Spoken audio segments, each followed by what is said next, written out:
You've used the term exercise science. I promise you that is not a term most people use. It's a term I understand and I use only because of my time at CIA. Even in the Air Force, we did not use the term exercise science. Can you define exercise science? Yeah, so imagine in our world today, when you think exercise, the average person thinks, oh, okay, I'm burning calories. I'm going to get up, I'm going to move around, and I'm going to hopefully burn more coming out than I have coming in, right? That's the average way of thinking about it. But exercise science is the study of how our body adapts to the things that we do. Because we can use exercise like a sledgehammer and just beat ourselves up all the time, which is not advisable. But we can also use exercise like a scalpel, which means we can use exercise certain amounts at certain intensities and certain volumes and certain consistencies. We can use exercise to create the changes we want to see in our body, whether it's to improve our metabolism, get stronger, get leaner, that sort of thing. And so the term exercise science is the idea that the more we study how certain exercise can be applied, the more intelligently we can use it to make the changes we want to see. How is that different from what we see on Instagram, in YouTube, in Men's Health magazine, in everything from advertising to TV shows? How is exercise science different from what we're inundated with every day? It almost couldn't be more different. So the exercise that you see in the media is the marketed fitness, right? And just because it's marketed doesn't mean it's correct. It doesn't mean it's scientific. It just means that it's catching people's attention, right? And at the same time, exercise science is actually looking at the underlying mechanism for why certain things work the way they work. I'll give you an example. So CrossFit is a very, very powerful form of athletic exercise, right? Very huge dynamic movements, very large compound explosive things that you do in a CrossFit workout, very intense, right? For the average person who sees a CrossFit athlete doing clean and jerks and mountain climbers and jumping on really tall boxes and stuff, they go, oh man, I want to be like that guy. And so they'll go do CrossFit. Nothing wrong with CrossFit, except it's extremely intense. And what we learn in exercise science is that when it comes to the adaptation of the body, we should be starting with consistency rather than intensity. And so what the average person will end up doing is they'll see these things on social media or on TV or in a magazine or something like that, and they'll go put the cart before the horse instead of starting at square one for adapting their body. And what happens, unfortunately, is people end up injured. They find themselves creating adaptations they didn't want to begin with. And so they'll say, man, exercise isn't for me. And that couldn't be further from the truth. Interesting. So what's happening then is there is a process and an order to everything from what you eat to how you exercise your body towards this goal, what you call an adaptation. That's right. So when someone's trying to lose weight or build muscle, when someone's trying to decrease cholesterol, what they're trying to do is trigger an adaptation in their body. You got it. Exactly right. And the way that you trigger that adaptation in a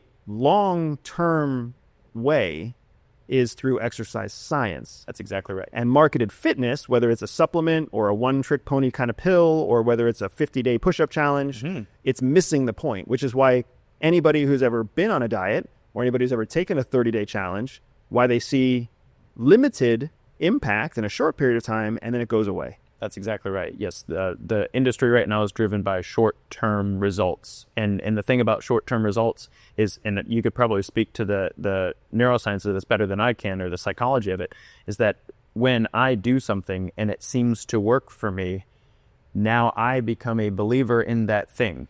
The only issue is whether or not that is going to continue going forward. And now I'm going to tell my mom and my friends and all those people about it, and they're all going to try it. It's going to work for 30 days, right? But come follow up with us a year later. Let's see if it's still working. And science is still working.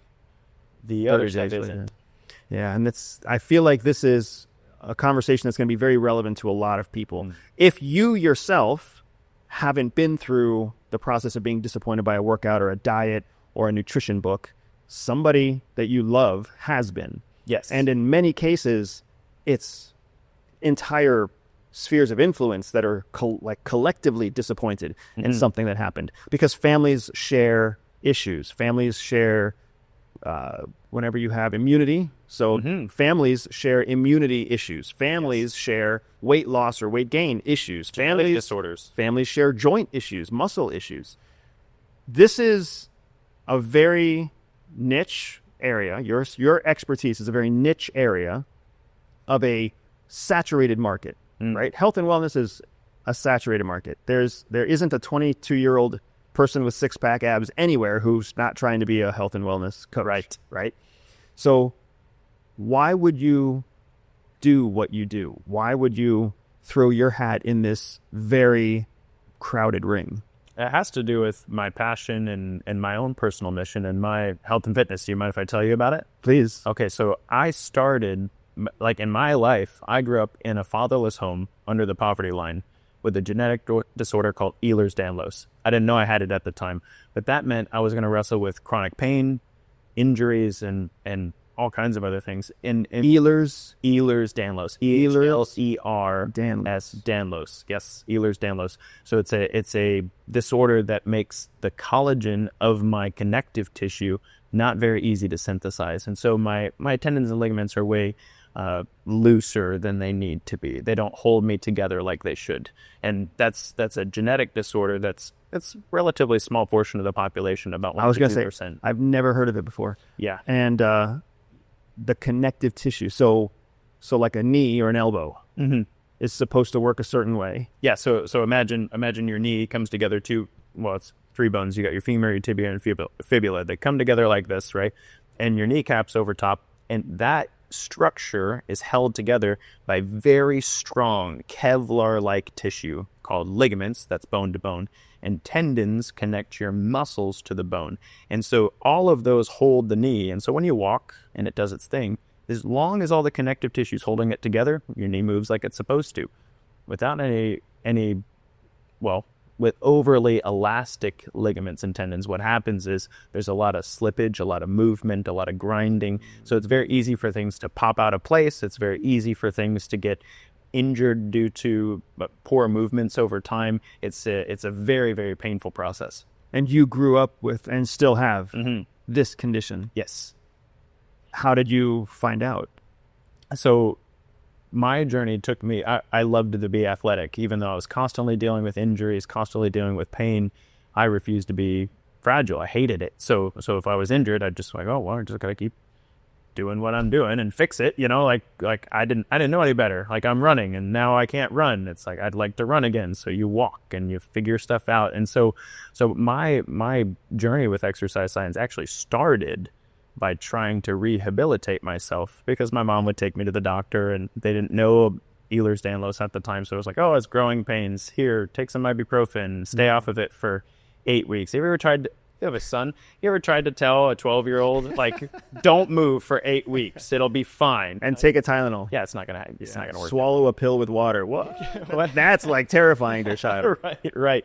So through that process, improving my own ability to overcome injuries and whatnot is what really led me down the path of understanding how to use exercise in an intelligent way. And so later on in life, I actually sustained an injury while I was climbing. I like to boulder. Bouldering's a lot of fun. I was training for the American Ninja Warrior at the time. And so why am I not surprised right. You would have tried to train for American Ninja Warrior? I almost got there. I got to the executive cut. So I was climbing up this climbing wall and my hand slipped. And in bouldering, you don't have a harness. You don't have anything to hold you up there. And so I fell, and no big deal. There's a big mat down there, and that happens all the time. Well, I fell funny on my ankle, story of my life, and I dislocated my ankle. So my foot's supposed to be here, and now it's here.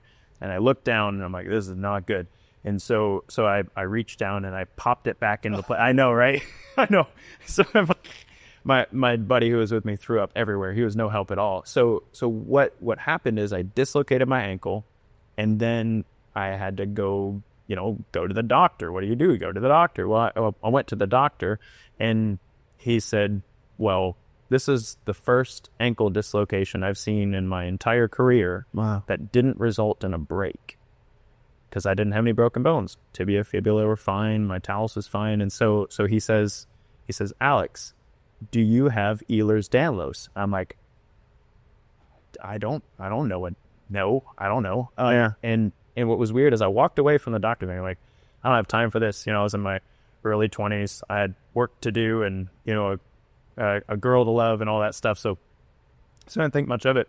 A couple of days later, I was talking to my mom, and she had just gotten back from her doctor's appointment. They said, hey, they're testing me for Ehlers-Danlos. I was like, where have I heard that before?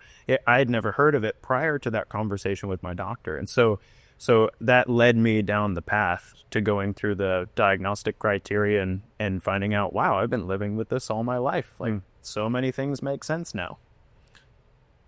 Why was your mom being reviewed for the same thing? What triggered it for her? So she has been through an enormous amount of chronic pain in her life. And so for much of her life, she was told like, oh, we're testing you for rheumatoid arthritis. We're testing you for fibromyalgia, which is a very strange diagnosis. Basically means you're in pain and we don't know why. But through that process of being tested for all the different reasons she could be in pain, she finally came to a doctor who was like, you have all of the symptoms consistent with this genetic disorder. Let's look into it. And it explained so much of what she'd wrestled with in her life. It's not normal for a 25-year-old woman to be in so much pain that she can't walk for months on end. That's not normal. But it's normal in Ehlers-Danlos. So you get this diagnosis. I imagine somebody had to tell you it exists in only 1 to 2% of the population. Mm-hmm. And if, again, I'm projecting here, but if that was me, I'd be like, oh, well, then it's probably not that. Like, that's so rare. That probably isn't it. Is that the thought that went through your head, or did something different go through your head? My thought was, I don't know what I have going on in my body, but if it's something like that, I'm going to beat it. And so that was my attitude. Can you beat Ehlers-Danlos? Oh, I'm doing my best. How long have you been fighting it now? Since I found out, so probably 14 years. 14 years. Freedom! So fresh on me. Freedom!